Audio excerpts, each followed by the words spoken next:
So if you have your Bibles, turn with me to Matthew chapter 9. Matthew chapter 9, we're going to be starting in verse 9.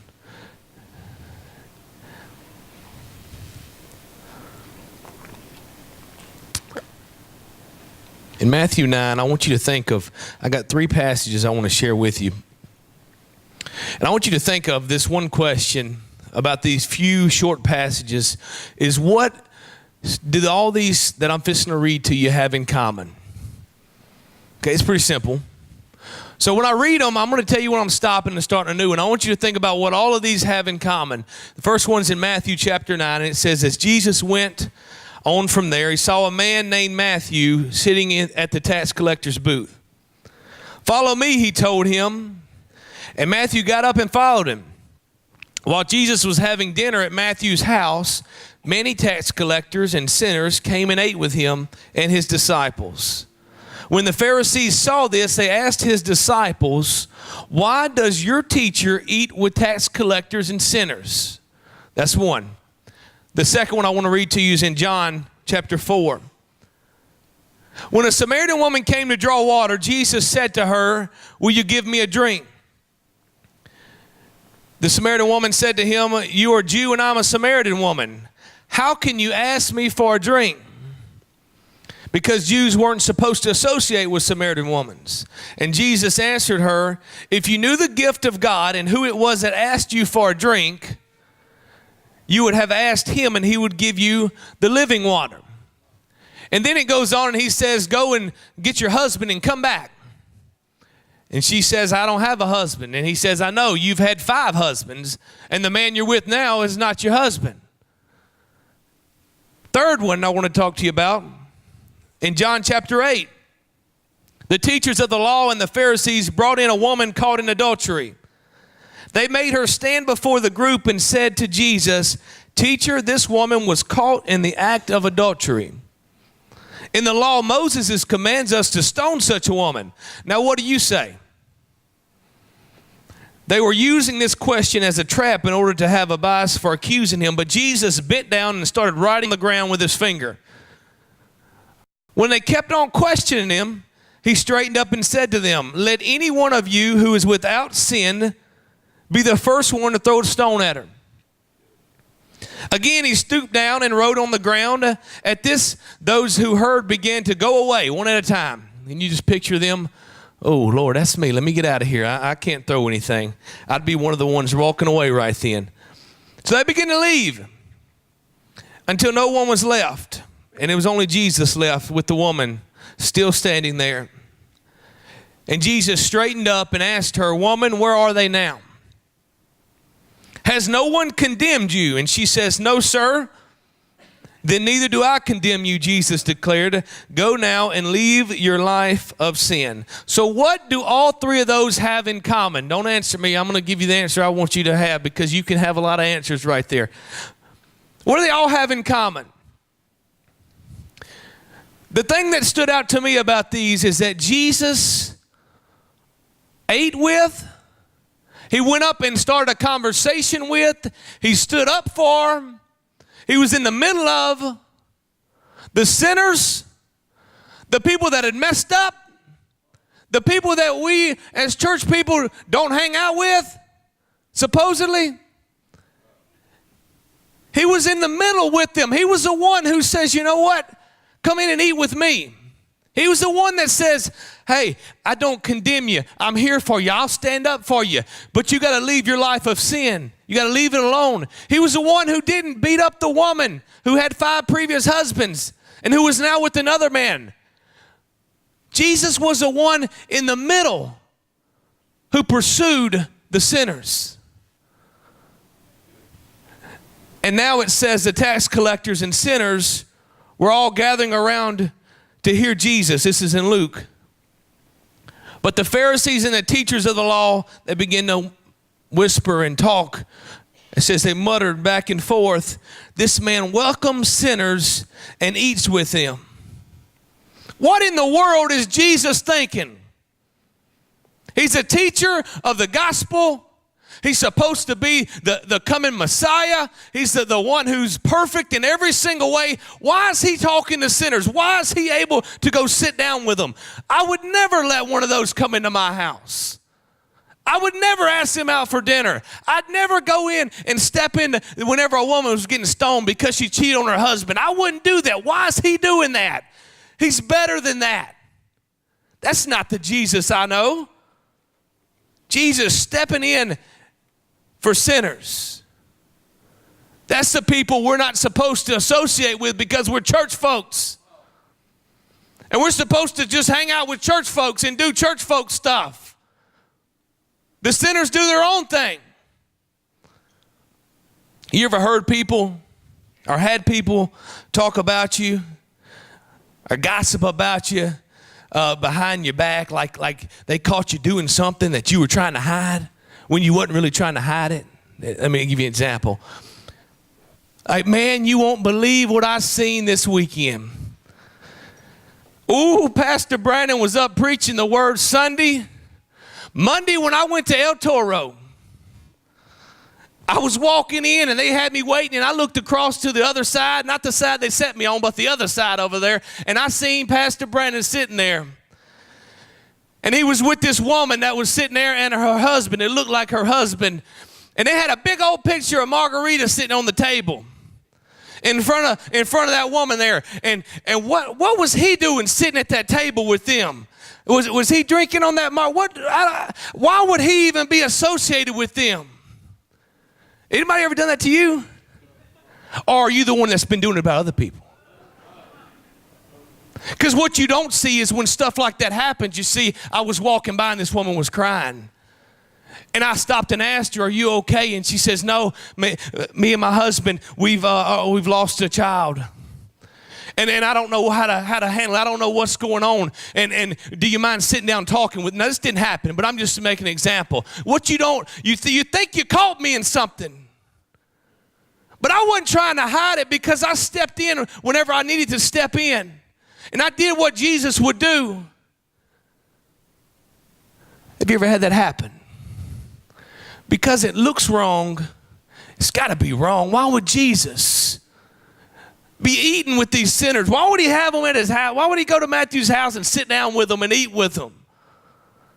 I have another question. What do all these sinners have in common that I just read to you? The sinners, the tax collectors that were eating at Matthew's house whenever he went and called Matthew. Now, the tax collector, you're like, oh, well, they're not that bad. Yeah, they were looked at as probably the lowest of low because they would take your money. How many like paying your taxes? Not me. I hate paying it, but they would steal your money. They would charge you more and keep a lot of your money and then turn it in. They were cheats and liars, these tax collectors were. That's why they're put in the category with the sinners, because they were bad people. Nobody liked the tax collectors. So what does the tax collectors have in common with the Samaritan woman? The woman who had 5 husbands. She couldn't keep a husband. And me and Tyler were talking earlier, that woman, the fact was that he was doing a study and that the women couldn't divorce the men back in that time. So it was a man that was always rejecting her. And then the one she was with right now didn't want to marry her. So what does a woman that had 5 previous husbands have in common with the tax collectors? And what does it have in common with the woman who was committing adultery? Besides it being sin, besides it being wrong, what do they have in common? The common between all of these is that they all had baggage they were carrying. The title of our message this morning is called Baggage. In Luke, after the Pharisees made the comment to Jesus about how can he welcome sinners, how can he eat with sinners, this is what Jesus shared with them. If you read, I'm not going to read all this to you, but the first parable Jesus gives them is a parable of the lost sheep. of the song. It messed me up when y'all saying that. He would leave the 99 to come just for the one. That's the first parable that he gives them, is that song that they sang. He says, if they were leave the 99 in open country where they're safe and go and get the one that was lost. That was the first one. That's why he explained to the Pharisees and teachers. He said, if there was 99 and one lost, I would go get the one lost. The second parable he went to was the parable of the lost coin. You would search everywhere for that coin. You'd turn your house upside down to find your lost coin. I've been there before. I check the dryer, check my pants pockets when they come out, see if I find somebody else's $20. But we'd look everywhere for money. I remember as a kid going into couch cushions. Anybody done that before? You'd find hairbrushes, socks, and you might find a penny or two. But you were looking for it because you needed it for something. That was the second parable, the parable of the lost coin. And the one I want to talk to you today about, the one that we've heard over and over and over again, but the one that every time I read it, it teaches me something else and opens my eyes to something else, is the parable of the lost son. You see, the first parable was the sheep, which it's okay, it's important. But then the parable of the lost coin. Well, it means something to you because it's money. But when you talk about somebody's kid, that parable hits home bigger than anything else. So Jesus wraps it up with this parable of the lost son.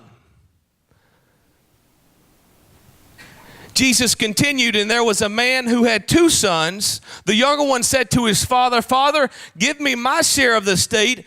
So he divided his property between them. He went to his father before he passed away and asked for his share. My dad's going to tell me no. Dad, you going to give it to me now or nope? My dad's going to tell me no. But his dad says, if this is what you want, here it is. And it goes on to say, not long after that, the young son got together all he had and set out for a distant country. Tyler, can I use you here a minute, buddy? I like visuals. He set out for a distant country. They're right there, buddy. And he said he squandered his wealth on wild living. So this kid, young boy, went out and he took all the money, had all the riches, all the stuff, and he says, it's a good idea that I leave my father's house. Why? Because in my father's house, I have rules I got to follow. In the Father's house, you have a standard you have to upkeep. In the Father's house, you have to present yourself a certain way. But I don't want to do that anymore. I want to be free to do whatever I want. So I'm using all my money. And he goes and he says he spends all his money on wild living. Now, I don't believe for 1 second that boy said, I'm going to get all this money and I'm going to go out and I'm going to party and party and party and I'm going to just throw money at these women at the bar and I'm going to hire prostitutes and I'm going to go out and I'm going to buy the best of the best and I'm just going to live crazy. I don't believe for 1 minute he had in his mind that I'm going to blow all my money in 1 month, that I'm going to be so poor I can't eat. I don't believe he had it planned out that way. And a lot of things in our life, we don't have them planned out that way. But life steps in and choices step in and circumstances step in. And we end up where we never thought we would be. So he threw all his money away, not because he planned it, because it happened. And when he threw all his money away, he began to put on and carry different baggage. You see, baggage, the thing with it, is it's like a snowball effect. Because once you put on, and this young boy started going out, and he started drinking with his buddies and with his friends and hanging out and having this wild time. Well, then he started thinking about all the stuff he does with his friends and that he needs a woman because he has these needs that men have to have fulfilled, and he wants to go and he's going to hire this woman. So not only is he a drunkard and been acting crazy out with his buddies, he puts on another thing of baggage because he starts getting with other women that aren't his wife. And he puts that on top of that. And then what happens after that is he goes on and he gets to where that doesn't do it for him anymore. So he has to go and he gets on these drugs that are called cocaine. And he begins to do cocaine. I didn't have cocaine back then, but I'm going to use it. And it snowball effects. Let me explain something to you. If you go cheat on your wife divorces you, then you guess what? You're probably going to lose your kids. Then if you lose your kids, guess what? You're probably going to hit depression. Then guess what? After depression, you're probably going to have suicidal thoughts. Then after you have suicidal thoughts, you're going to try to find something to fix that pain, and you can go to drugs. And then the drugs aren't going to do it, so you're going to go to do different other things that'll fix the pain. And all this baggage begins to pile up on you. Just like the son. He had all this stuff on him, and if you keep reading, you can sit down for me, Tyler, but leave that on, buddy.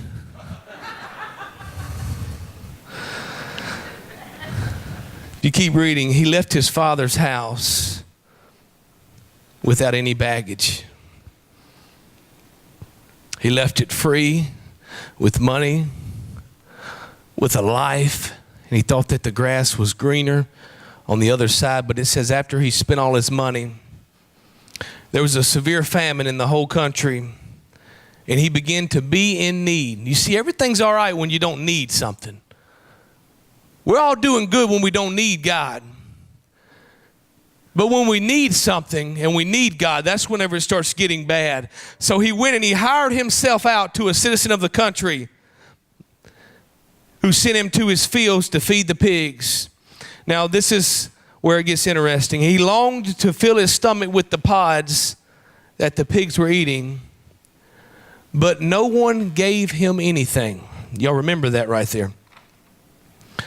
No one gave him anything.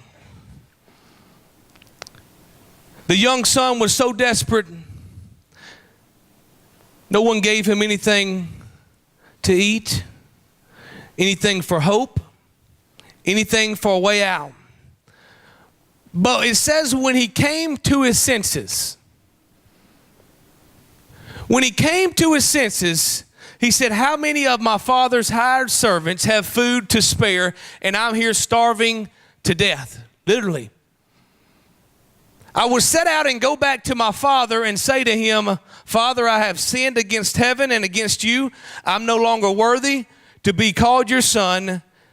Make me like one of your hired servants. So he got up and went to his father. That's so cool to me that it says he came to his senses. Sometimes in life, it takes us being at the bottom, the lowest of lows before we come to our senses. Sometimes you have to go to the bottom before you can say, you know what? Something's not working here. I need to go back to what I know is right. I need to go back to what I left to get back what I lost. I heard Jensen Franklin preach a message. To get what you lost, you have to go back to what you left. So he says, I got to go back to my father's house. And when he did, he came to his senses. The word says he left all his baggage there and went to his father's house. Is that what the word says? This boy left everything, all the bad stuff, and went to his father's house. No. Why do we think we have to do that? That boy left all his shame, his guilt, his depression, his habits. He left it all and went to his father's house. No, he took it all with him. When we were leaving the cruise terminal, this is where I got this. When we go on our vacation on a cruise, you go and you drop your bags off, okay? You go park, then you get on the boat for 7 days or however long. And then you have this choice when you get off. You can either get off later and let them carry the bags off for you, or you can carry all your bags you got off yourself and get off quicker. We always do the quicker method and carry the bags off ourselves.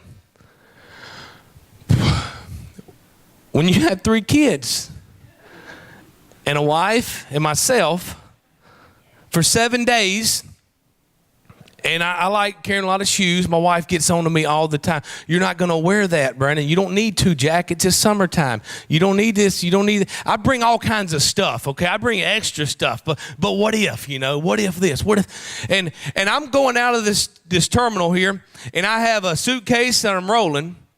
I have this big, the suitcases that you put your hang-up clothes in, and it folds over like a burrito, a taco or whatever. I had that thing on me loaded down. I'm talking about the straps were about to break. I got to buy you a new one, Mom, too. It did break on me. The strap around my neck, and I'm carrying this thing, and I have my kids. It really did break.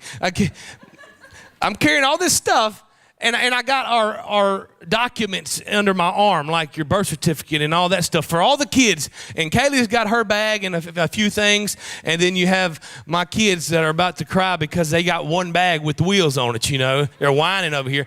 So literally, this is no lie. I was coming down, and you do the zigzag thing to get out and customs and all.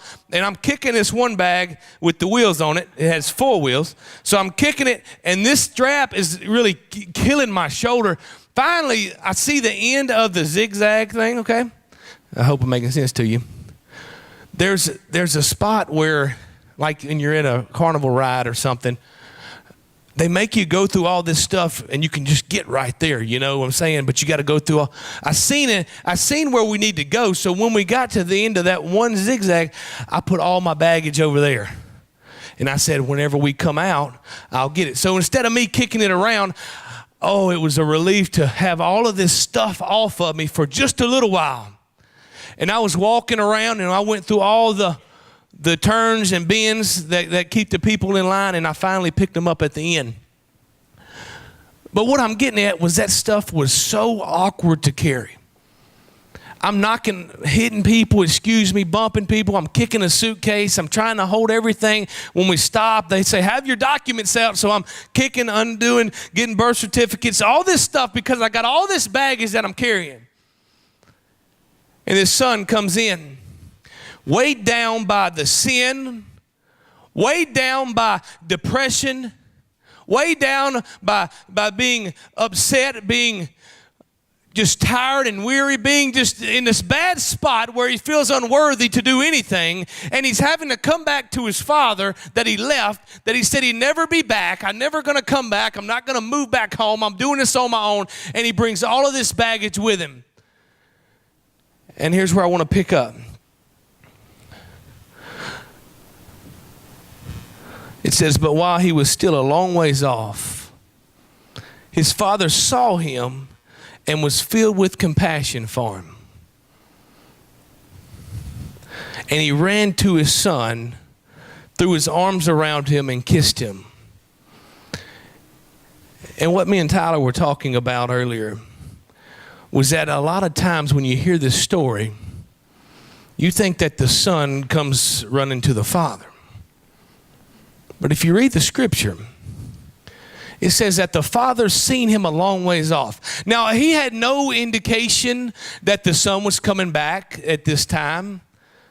So apparently, as he walked through the house, I can picture this father, if it was me, walking through this huge house or mansion or whatever you want to call it. And every window I come to, I'm looking in the distant direction that my son left at. So I'll continuously be looking every day, all day when I pass by those certain windows and see just maybe he'll be coming home. Maybe my son will make up his mind to come back to me. Maybe. So he had to be looking for him all the time. It wasn't just happen where he just happened to walk by and see him. No, he was looking for him. And when he finally seen him coming, with all his baggage, with all his junk, barely recognizable, the father knew him, and it said the father ran to him. You got to understand this morning that Jesus comes to you. He runs to you like the lost sheep. He'll come out to the one that's lost. And he comes to you and he wraps his arms around you. He says, I love you. Welcome home. And if you keep reading, when he finally came home, He said, I got to move. You got to get out of the way. I got to get down these stairs. Open the gates. Let me out. Come on, I need y'all to come with me. My son's home. And he takes off running. And he gets to him. Tyler, if you'll stand up. Come here, brother. He gets to him and he says, the son said to him, Father, I have sinned against heaven and against you, and I'm no longer worthy to be called your son. And this is what the father said. He says, quick, bring the best robe and put it on him. So if my son comes with all this stuff on him, I'm going to start taking this stuff off and say, you know what? You're home. You don't have to carry this anymore. You don't have to wear this anymore because I got the shame comes off of you. The upset because of what you did comes off of. I'm not condemning you. I'm not saying what you did is okay, but I'm putting the best on you. I'm putting a robe on you. And he pulls all of that shame, disgrace, guilt, worry, depression, addictions, and he pulls it all off. When you come to the Father,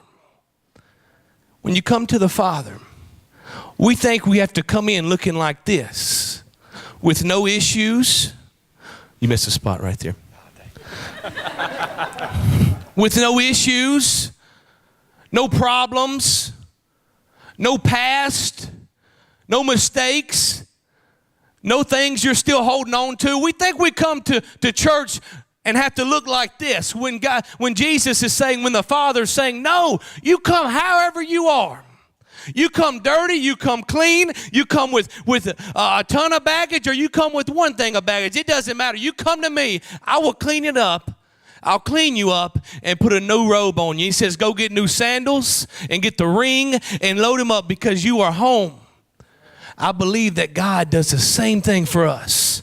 He looks out and he says, my son's coming home. I just don't know when he's going to come, but I'm looking for him. And when he makes up his mind to say, you know what, God, I need you, I'm going to run to him.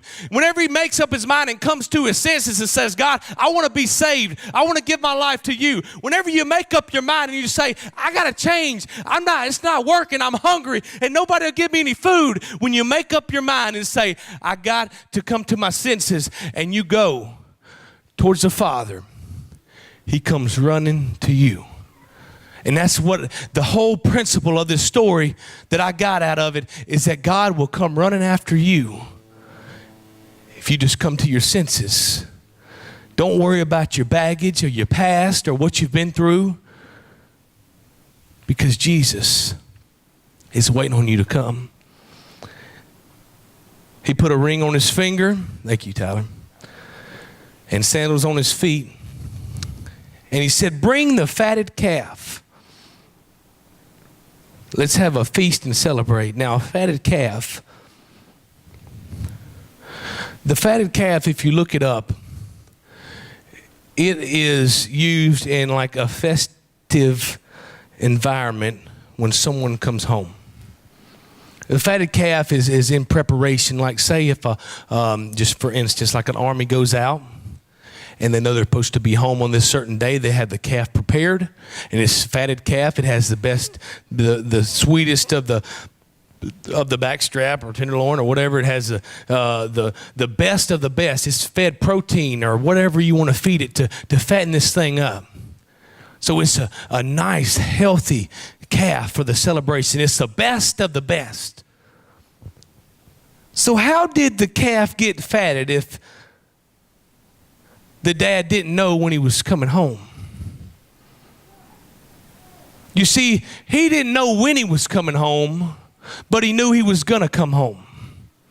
So if you think back about the Father, and he says, you know what, the day his son left, I can just picture this. He says, go get the calf, separate that one from the rest. We're fixing to fat this calf up because when my son does come home, I'm going to have the best of the best waiting for him. He knew his son was going to come home, and he was preparing. And if that cow dies, I'll get another one. But I'm going to keep fattening these calves up because I know my son is coming home. So he was prepared. He was looking, and when he came, he ran to him. Jesus is waiting for you to say, you know what? I got to get back to the Father. And when you get back to the Father, the calf is going to be ready, the best of the best. The robe is going to be ready for you. the sandals, the ring. You're going to be brought in no matter with what baggage you had when you step in and say, God, I messed up. Dad, I'm coming home. And that's what happened. The fatted calf was slain. They had a celebration. Meanwhile, the older brother was in the field and he come home and he heard all the music and the dancing. So he called one of his servants and said, what's going on? And they said, your brother's come home and your dad killed the fatted calf. I can see the brother, what? The fatted calf for my brother? After all the stuff he's done, Dad killed the fatted calf. It was like a real big deal, you know, the fatted calf. Can you believe it? The fatted calf, he killed him for him. Why would he kill the fatted calf for that screw up? Why did he kill the goat, the lame goat? He killed the fatted calf. And the older brother became angry and he refused to go in. So his father went out to plead with his son. Then his father answered, look, all these years I've been slaving, the son said this, all these years I've been slaving for you and never disobeyed your orders, yet you never gave me even a young goat. And I could celebrate with my friends. But when this son of yours who squandered all your money and property with prostitutes comes home, you kill the fatted calf. You kill him to celebrate his return. And the father said this, you're always with me and everything I have is yours, but we have to celebrate and be glad because this brother of yours was dead and is alive again. He was lost, but now he's found. So the question I have for you this morning, when I read this passage, and it gets to the point about the brother, why are we so quick to treat people like the older brother did? Why are we so quick to look at people and say, how in the world can you welcome him? How can you sit down and eat with him when he's a screw up like that? How can you accept him even though he's done you wrong over and over again? Are you the brother or are you like the father? Because there's many times I've been like the brother to people. And I look at them and I say, oh, they're never going to change. Why waste my time going and trying to minister to them or inviting them to church? They're not going to change. They're too far gone. They're not worth my time because I done talked to them 10 times and every time I do they say they're coming, they never come, and he still goes out. How can somebody like that go get hooked on drugs and do it over and over again? They say they're clean now, and then they go back and they do it again. They say they quit this stuff, but then I look on Facebook and I see pictures where they're right back doing it again. How many of you have been like the brother before? Because I'm still working on it. I still look at people and I'm like, dang, I wish they would get their act together, but they're never going to change. Or you see these people from high school who are doing the same stuff they did back then, and you're like, when are they going to grow up? That's the brother in me.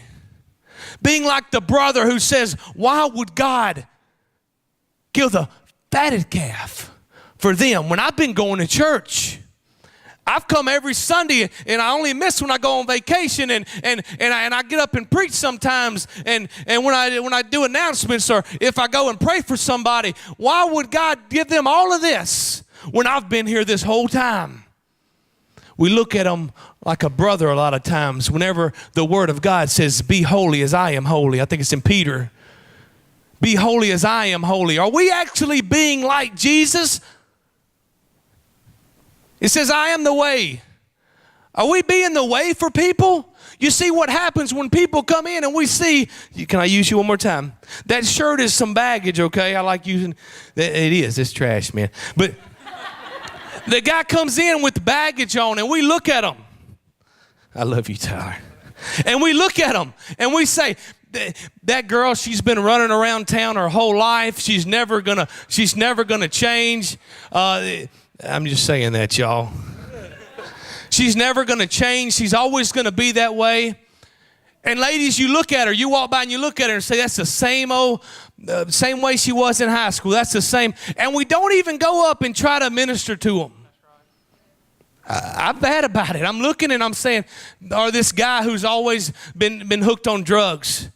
And I say, you know what? Drugs are got a hold on him so bad, he's too far gone. I don't even need to go talk to him. And when I was preparing for this message, the Lord showed me, maybe we think that it's not going to do any good to go and minister to somebody. To go up to you and say, hey, I just want you to know that I'm praying for you. Just simple words like that invite to church from the guy playing football with y'all. The simple little things we look in and say, nothing's ever going to change him from who he is. But if we go up and we just say, hey, just know I don't know what you're going through, but I'm praying for you. Okay? Now look, watch me. And then Billy goes up to him and says, Tyler, I just had a sense in my spirit that you need to know that God loves you. It ain't got holes in it, does it? Okay. All right. Just checking. It ain't a belly shirt or nothing. Okay. And then Bubba goes up to Tyler and says, man, I've been seeing you working hard out there on that building out there, man. I just appreciate all you do for Christ.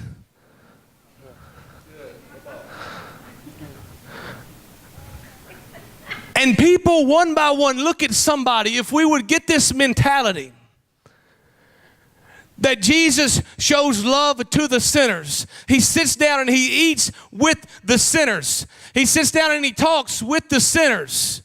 He walks in and he says, you know what? I know everybody's been persecuting you and talking bad about you, Tyler, but just know if you need somewhere to go, man, there's a place called LVA, and we're here for you, and we'll pray with you. And we don't care what you look like, Tyler. You can come in with all that on, but I can promise you when you leave, it's just got to come off because he's so powerful. He's going to put a new robe on you. But you come in that way, and by each of us coming in here and giving little words and little encouragement and a little bit of God got your back, it might not take it all off at once, but button by button, the baggage will come off if you'll be like Jesus was. Thank you, brother. Appreciate it. Piece by piece. You might not see it. I've taught youth like Andrew and Jessica, and a lot of times you don't see it happening. You don't see stuff working in their lives. You don't see it, but you're unbuttoning one button at a time that you thought it never got through to them. It might take some people longer to get all their baggage off. They might still struggle with things. They might still carry a few things around. But we're supposed to be like Christ and sit down and say, you know what? It's all right. It's not all right that you're doing it. He never agreed to sin, but he didn't condemn them either. He didn't say, how dare you do this? He says, now go and sin no more. He acknowledged it was a sin. Even the woman at the well, he went to her and he opened up a conversation with her, asking for a drink just so he can get into a conversation with her. Why aren't we more like the Father and less like the brother? That is the way God wants us to be. If you look on Tuesday of this week, this girl, most of you know her, Demi Lovato, was rushed to the hospital. And a lot of the young girls know her from the soundtrack they put on the radio of the Frozen song. She did the radio version of it. And a lot of girls look up to this girl. She's 20-something years old. But she was rushed to the hospital.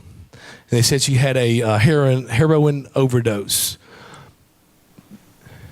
And what gets me is me and my wife set up talking about this.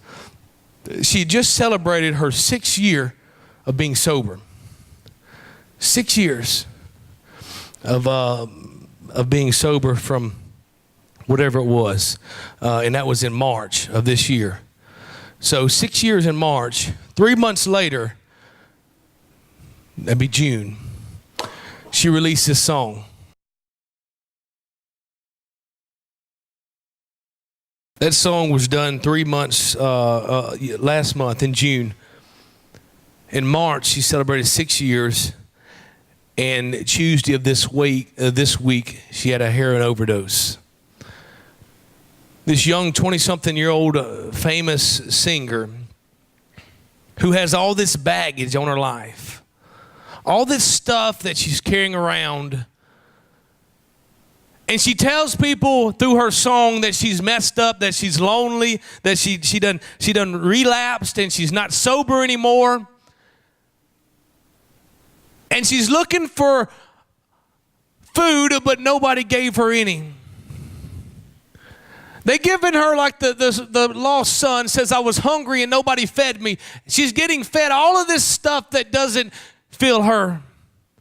She's getting fed the fame and the money, the popularity. But that food is not holding her. That food, she will hunger again when Jesus' word says, I'll give you water where you'll never thirst again.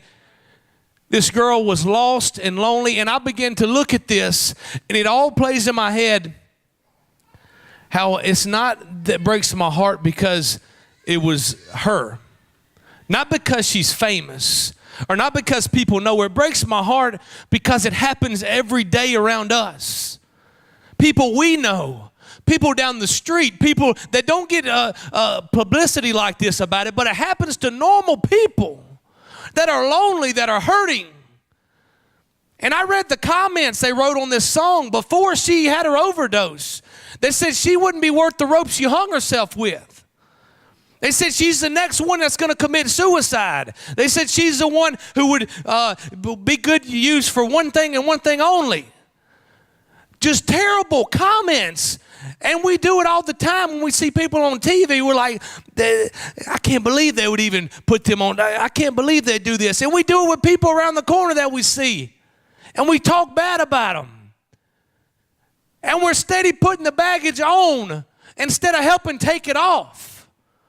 And this girl had an overdose Tuesday. And she's letting the whole world know, I got issues. I got problems. But it's hard for me to believe that anybody was there helping her take this baggage off. And all they were doing was steady putting it on. Praise team, if you'll come up here. I want the whole praise team, if you can. And if you can play that Reckless Love song for me. And I want you to sing it if you don't mind, too. It's something about that reckless love. You see, she came with all of her stuff. And what we do as Christians is we preach grace, we believe in grace, but grace gets put aside when people sin differently than our own sin. Think about that. We have grace for somebody who messes up like I mess up. I got a problem with cursing. I curse a lot. Not really. I cuss a lot. Dalton, you say a lot of bad words. I know what you're going through. God has grace on you. Billy, me and you go out and we go partying and we do that stuff together. It's all right because, look, God has grace for that. It's going to be, we can get over this, man. I've been there before. I know what you're going through. It's all right. God's got it under control. But then we meet somebody that has a heroin overdose. And we look at them so down, like, what in the world? You're going straight to hell because you're all wrapped up in drugs. And we don't have grace for sin that's not like our own. And that's the problem with us as supposed to be Christian people, is we're supposed to have grace, the same grace that he had, and say, you know what? It's not right. But God can forgive you. You will be okay, even with your baggage. It's all right. Let's go have lunch. What? With her? Come on over to my house one night. Me and the wife will be there. Bring your husband and kids over, and we'll sit down and talk about the one who can. But we don't do that. Oh, somebody else will take care of them. That's for that John 3:16 to fix that. That's not, I don't deal with that. That's not my ministry. No, your ministry is reaching the lost and helping the hurting. and being a center for someone to come to whenever they need help from you. We're supposed to be the ones that pull all the stuff off of you and help God lead you to someone who can take all the baggage off and put the righteous robe on you instead of put it on you and saying you'll never be anything. You're going to be the same person you always been.